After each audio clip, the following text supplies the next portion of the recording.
Hello YouTube, Triumph Guy here today, and I'm going to be going through some of the stuff you should be checking if you're looking to purchase a 1.9 TDI Audi A6 C5. Now, a lot of this stuff is fairly generic along the A6 C5 range, however, some of it is specific, i.e. like the engine bits on the 1.9. So, let's get to it. Overall, these cars are really reliable. They can go up to 350,000 miles, smooth to drive, and they don't get too many issues. The first issue we're going to talk about is the corrosion on the front wings, and this happens on both sides.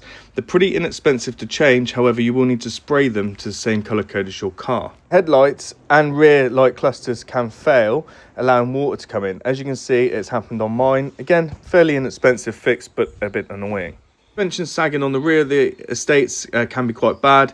Other suspension components such as bushers and CV joints can all fail, but that's mainly due to the age and not because of the vehicle, just be aware. These bits in the front can get clogged up with leaves, which then allow water to come into the cabin just under here in the passenger side, so that is something to be aware of. There is two drain points underneath the battery and underneath the brake booster, which can get clogged, and they just need clearing out.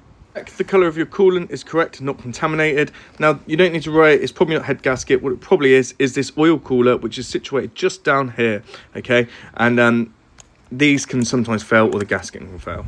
All diesels can have the EGR sort of fail at this age as well. On this car, it's accessible. The air conditioning in these cars should be good. So if it's not, then it's either a leak, a compressor not working, or the aircon temperature sensor. Injectors are pretty reliable on these cars, however the seals can fail, which would give you a strong smell of diesel, or the wiring loom can fail, and that's soaked in oil, which is not ideal. The tandem pump, which creates vacuum for your brake booster, and here's where the pipe goes in now, can also fail. Sunroofs which can't open, if they do leak, they just need to clean around the drain holes. On the roof, the headliners, they always sag in these cars. The best bet is to remove the whole headliner itself and refit it with some fresh foam and fabric, and they come as one unit. Door mechanisms, again, fail on these cars at this age. Pretty inexpensive, but a bit of a job.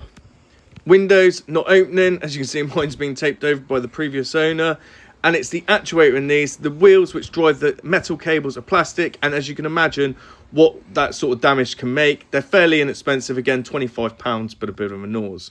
The temperature gauge, both oil and coolant, failing to work. Again, these are normally sensors, so it's not too hard.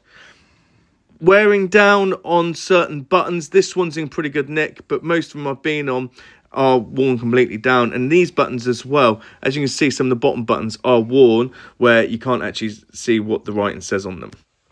The trim at the front coming away, you can see it around them vents and around the outsides. The boot mechanism not working correctly, and the trim in the boot also sagging down. It's only held in by one screw and a load of like metal clips. Now, the reason why the boot mechanism fails is this little jet here often leaks inside the boot mechanism and destroys the electronics. Central locking in these cars can fail. It can be caused from that jet leaking down, or it could be another host of things.